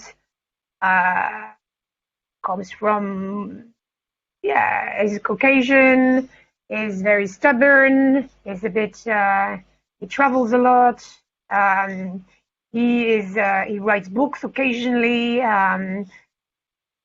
he's very frustrated with the repeated lockdowns, and I just can't wait for these things to finish. And because he doesn't exist without an audience, really. He likes to socialize, he likes to travel the world and meet people and talk to people, very much so. So that's persona number one. Let's call it Philippe. Second persona, this is Suki. She's a fantastic person, an Afrofuturist. She is living in Venezuela, and she's actually a technology buff. She's fantastic. She doesn't like to conform, and she's something around 45, 50. Doesn't look it by some people's standards, and she doesn't care much. And she's very open to uncertainty. She deals with it. She adapts very much. And then we got Funke. Funke, who's had a motorbike accident in the past. I don't know if you see her leg, but she's got a prosthetic leg that has also some sort of wearables and her pain-killing medicine. Wearables. Just So give the, people a the, definition. the wearables were all sorts of devices that you put that, for instance, calculate your body temperatures and that kind of stuff. You know, these things to manage your health, like where you were talking earlier. You know how many steps you do a day, but it.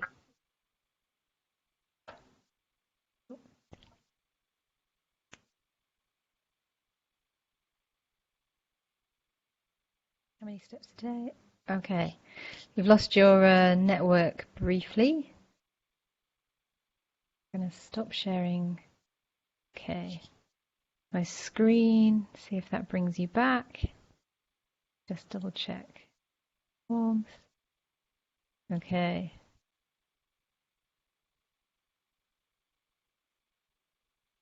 Okay. So she's our final character is wearing prosthetics. Okay. I've just lost your sound. Okay, I don't know what happened. Oh, here we're back.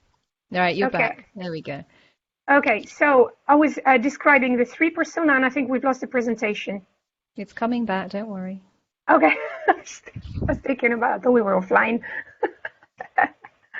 Anyway, okay, so we have Philippe, Suki, and Funke. Yeah. So you pick one persona. That will be the hero of your story, of your scenario, right? And I don't know how much you lost from that last person, like Funke, with a prosthetic, with a functional and pretty prosthetics. That helps her make decisions and acts for her, especially around her health. Okay. Yeah. So you pick one persona. They live in different countries, and they are evolving in that future where there are repeated pandemic episodes and extreme warmth. Yeah. Repeated pandemic episodes and extreme warmth. So what I'd like you to do is think of a short story. What are they doing in this future? And I invite people on the call to join us, to unmute themselves. What are they doing in this future? To pick the persona and tell a story. What are they doing in this future? What do they need? What are they missing out? What makes them happy? Describe how they're going with life, you know, as if it was your neighbor in this context, in this future context. There's no bad or good answer, is whatever you make of it. And it's in the future, 2030, right? 2030, yeah. So 10 years away, what would that look like? Okay. So if we give 5 minutes for this exercise, because I think it would be really nice to... jot down some ideas. Yeah. And also then to make sure there's lots of time for thinking about artifacts. But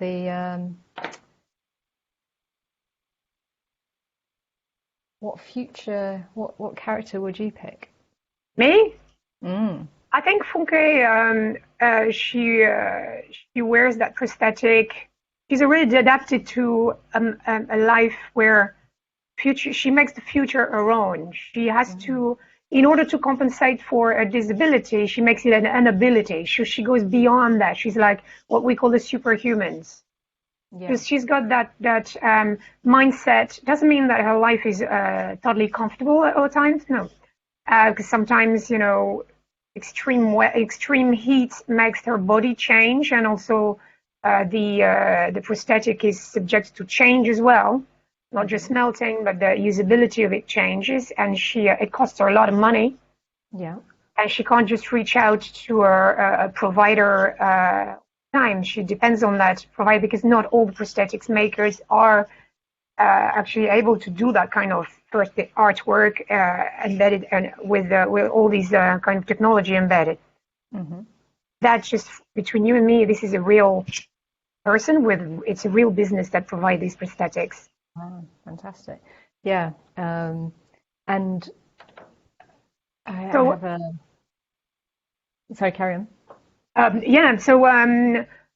Funke, with the repeated pandemic episode as well, is she's a person at risk because she's had multiple issues dealing with, the blood circulation. I don't know how you say that in English, but and so not being able to walk around or to do a sport or dancing as she used to when everything was where the temperatures were more or less moderate. It's very hard, and there is a lot of lockdowns, and it's not a regular lockdown where people just can't move around, and that has an implication for life. And she's also a performer, so she can't just perform outside or do her catwalk or a theater and all this artistic stuff that. But so she needs to think about how she can develop her art and show her art differently. It might be someone, Funke might be someone who is much more involved in the design of her own prosthetics. So she has to train herself as well in all the kind of electronics and technology to enhance her personalized prosthetics. I'm just going on and on and on in this. No, it's super interesting, isn't it? I have a friend who uses a wheelchair regularly. She's transformed her life after a traumatic brain injury to from being a professional competitive mountain bike rider to an engineer to becoming re-engineering wheelchairs. So now she uses wheelchairs in skate parks and has created the first Swiss competitive extreme wheelchair activities, and now coaches young people. So there's this shift in her life. How would that the pandemic and extreme warmth impact on her? How would that impact on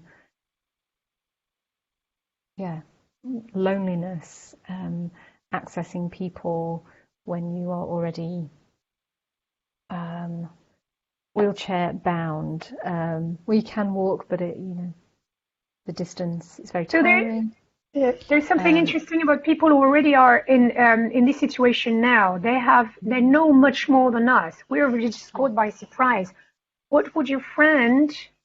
And she's a force of nature, isn't she? Oh yeah, yeah, definitely. So what is it? Put in a situation like that, and you flip down the story.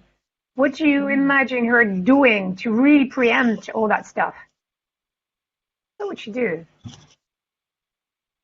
Well, I think that's interesting in that this version of events, and I see it in the UNHCR tutoring that I do. Nobody was prepared. There wasn't really disaster preparedness or emergency readiness. But the things that I now see her do are very much around making sure that there's a knowledge about where she can go, what's accessible to her in her vehicle. Yeah. When can she, when things open up, how quickly can she be out there doing something? How does she keep herself fit and healthy with limited movement? Brilliant. How does she keep herself engaged with people when she can't access that community? And she has an incredible assistance dog who she has trained, who is a life companion, and a kitten. Brilliant. And but it's that human contact is massively, as we all know, massively important. And how do we all need to move, and we all need to be outside, and we all need human interaction. And so what does with extreme warmth, there will be repeated pandemic episodes. This becomes these two things are not isolated or separate. They're joined together as drivers. What about self-care for a person like that when it's extreme warmth? I have friend sadly passed away, but he was wheelchair bound, and top heats in Rio, in Brazil, that was really uncomfortable. So depending on his air code to work all the time. So any kind of electricity shutdown was almost lethal for him. Mm. Well, it's interesting that because she's an engineer, Hey, whenever she hits something that makes her uncomfortable, there's a very short time span before she goes into problem solving mode. So fix it. she Yeah, would yeah, yeah. then have a have a What a you know, wonderful, wonderful. is this a technical? She has an electric wheelchair. She has a sports wheelchair. How would she make a cooling system that goes with that? How would she? How would that be? Solar powered batteries. That she is the most incredible mind and Yay, superhuman. Excellent. superhuman. Yeah, she is most definitely superhuman and yeah, one of such an incredible motivator for particularly kids who are now in wheelchairs.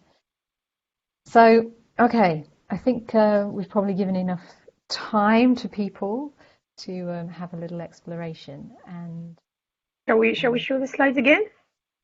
yeah, so let's go back to our slides.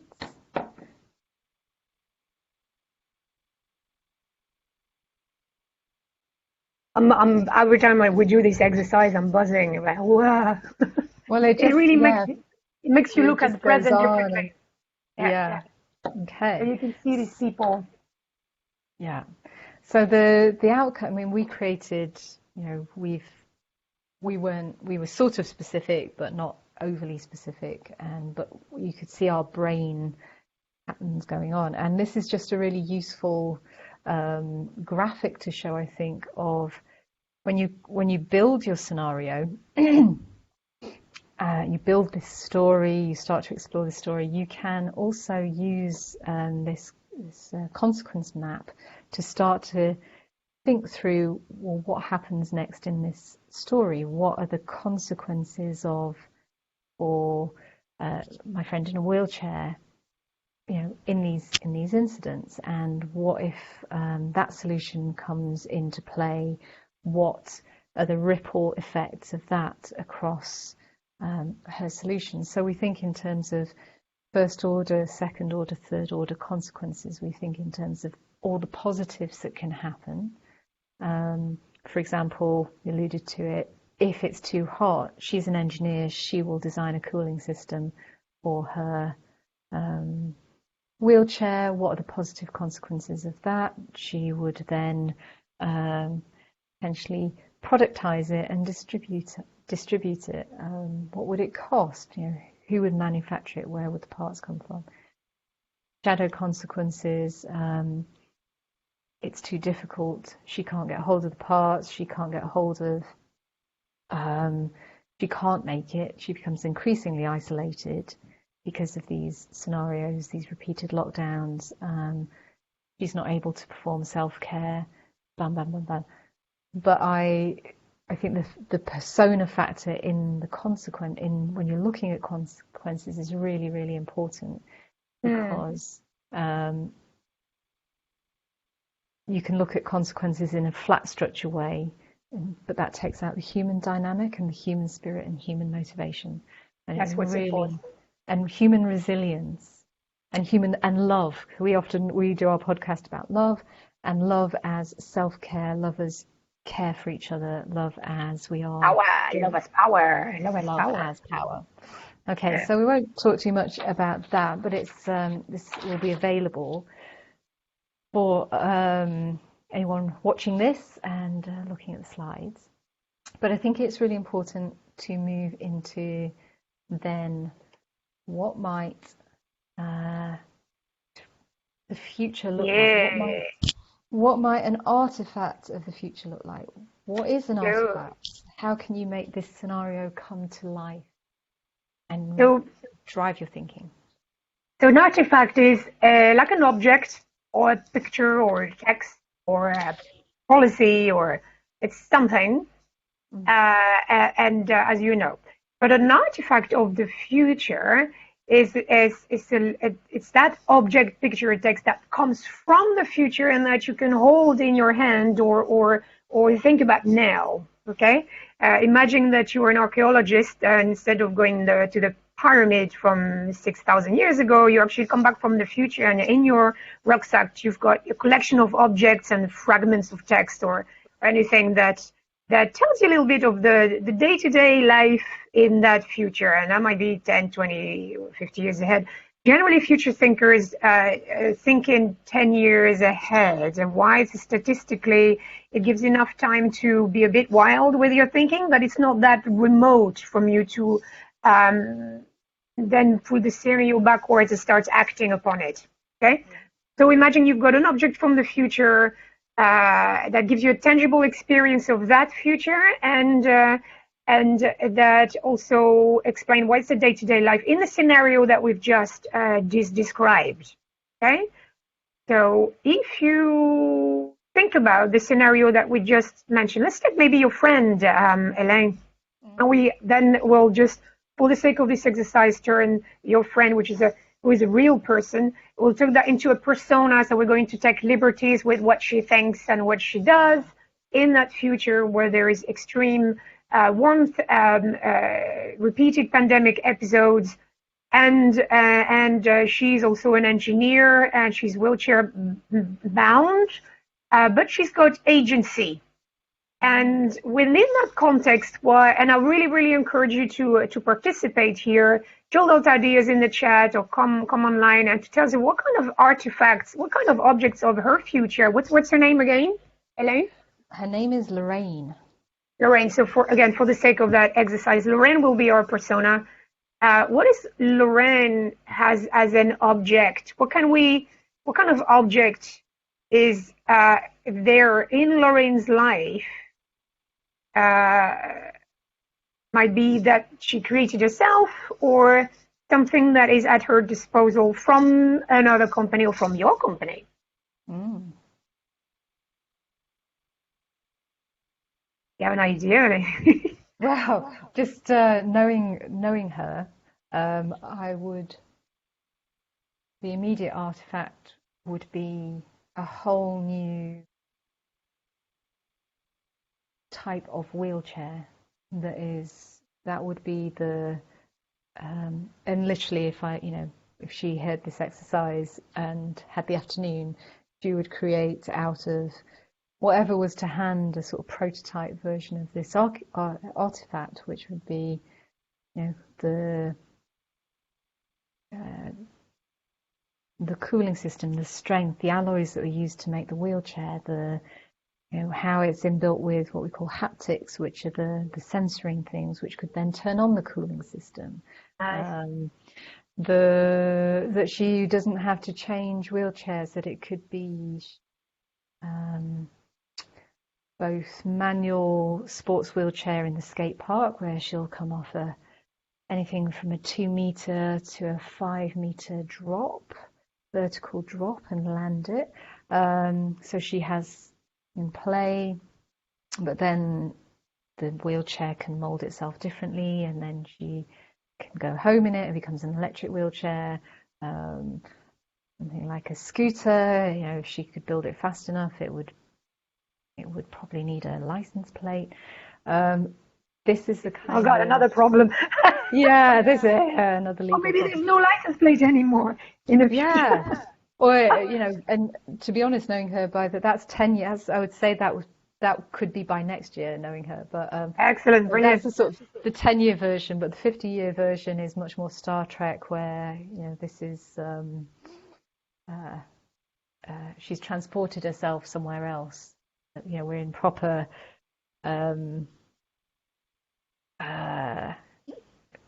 molecules will dissolve and reappear 3 kilometers away, type stuff.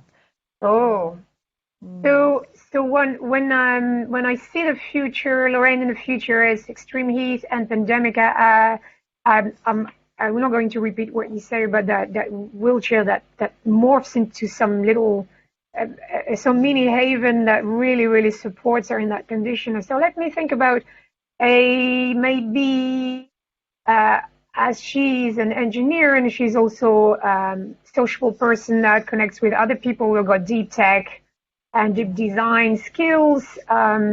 We designed the lockdown periods not for people with relatively good health and service-based employment, but the lockdown, then the regulation around lockdown when they have to happen are designed for people in with lesser mobility maybe, or that have are more likely to be the first touched by any kind of viral infection. Yes. So that's the homework for all public sector, public health sector and public for everybody. Built environments. So they need to be given care much quicker, in a safer way, and in a non-isolating way. Mm-hmm. So whatever lockdown has to happen within these parameters. It's very vague, but so it's more an artifact policy that I like to design. Yeah. And I would like to, absolutely. It's not my natural way. I'm thinking more about objects, but I force myself to think, okay, what is it? The most remote thinking for me is like, well, policy, okay, let's dive in it. Yeah, and to be and legal thing, and this is really important because, funnily enough, this loops absolutely back to the future of philanthropy and impact investing. We have to cross the silos of policy, law, the actual solutions, the provider solutions. We have to get out of these silos and really dream up different things. And I really liked on the panel I was on last night was we set a very hard parameter. Or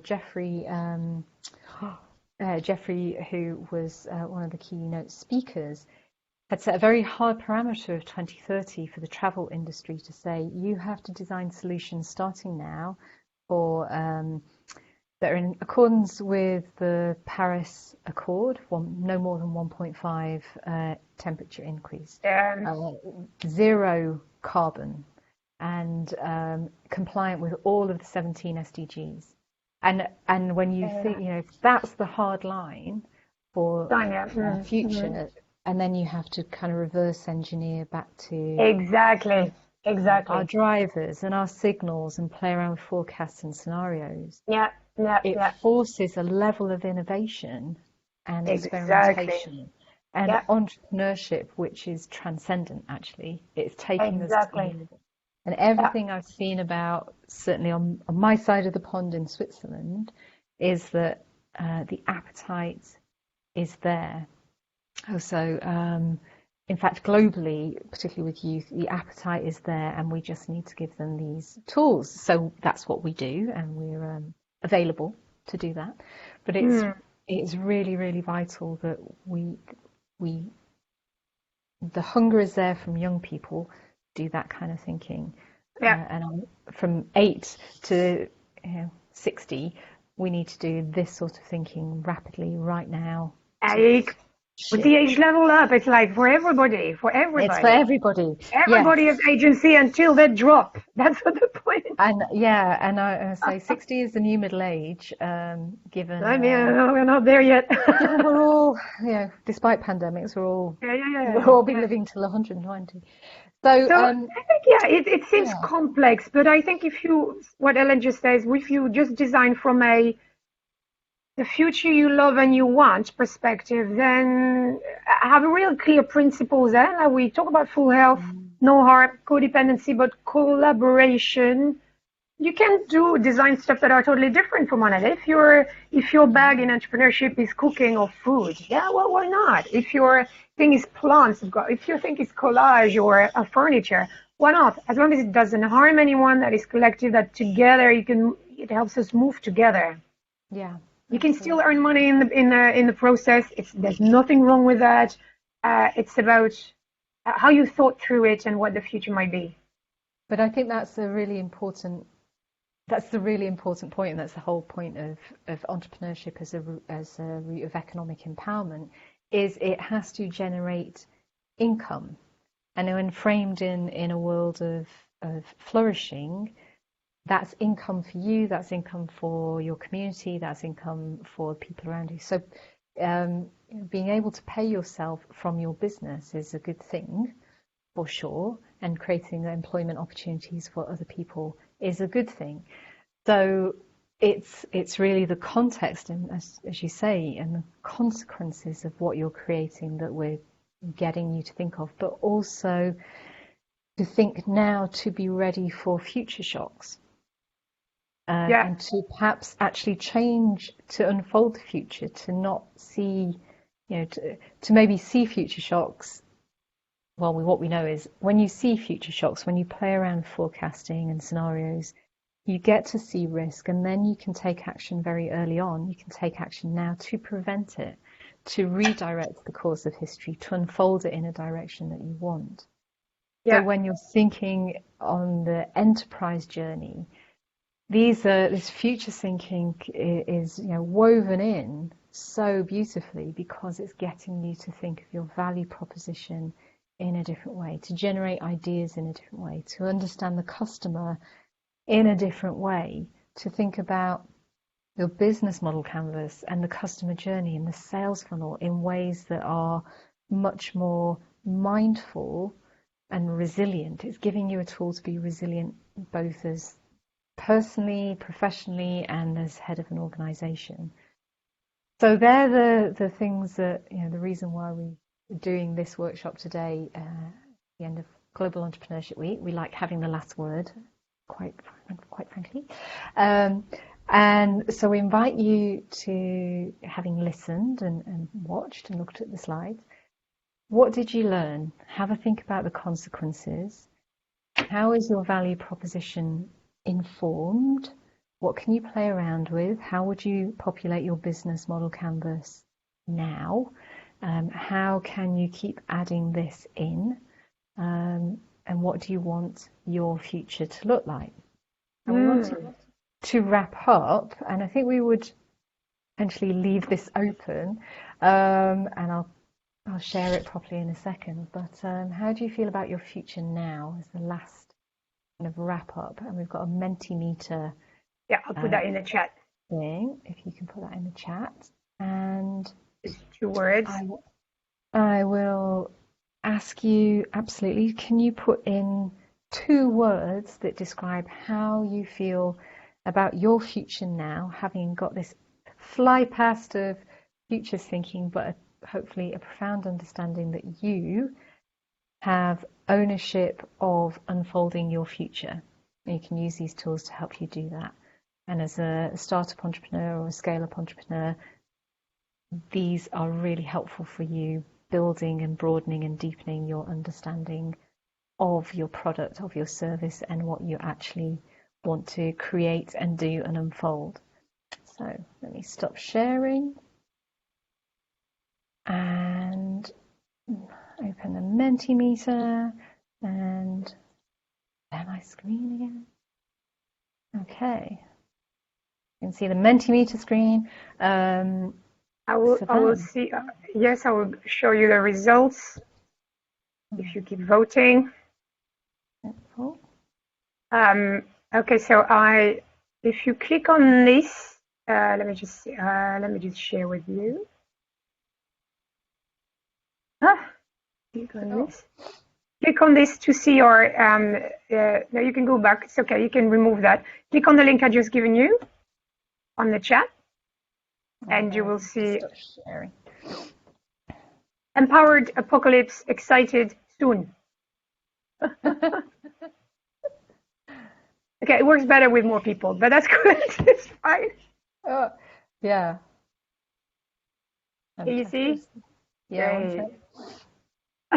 Hey, fantastic. I do love Mentimeter because it's helpful. A word cloud geek, but yeah, apocalypse. That's an interesting one. Whereas it could be, unless you do something about it. Yeah. Don't wait for this to happen. Wait. Be empowered, be excited, take action now. Look at the signals today, start noticing them. Now we've planted the seeds in your head, you won't stop noticing signals. You will see them everywhere. And that is, I say, empowering to prevent the apocalypse and to be absolutely hopeful.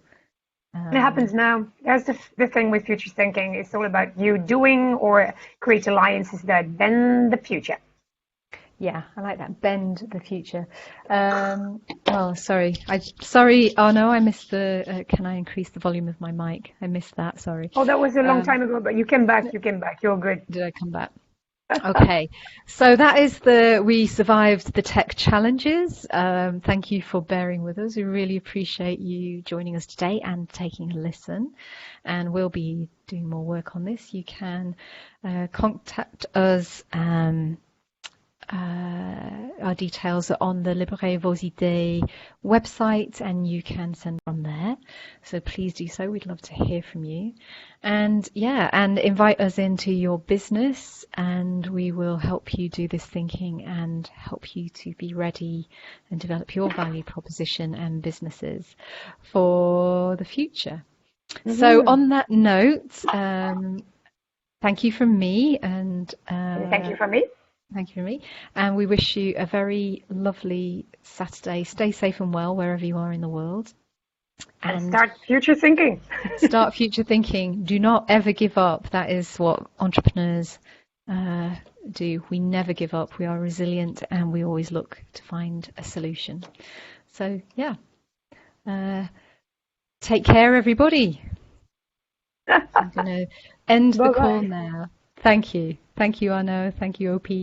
Take care. Bye.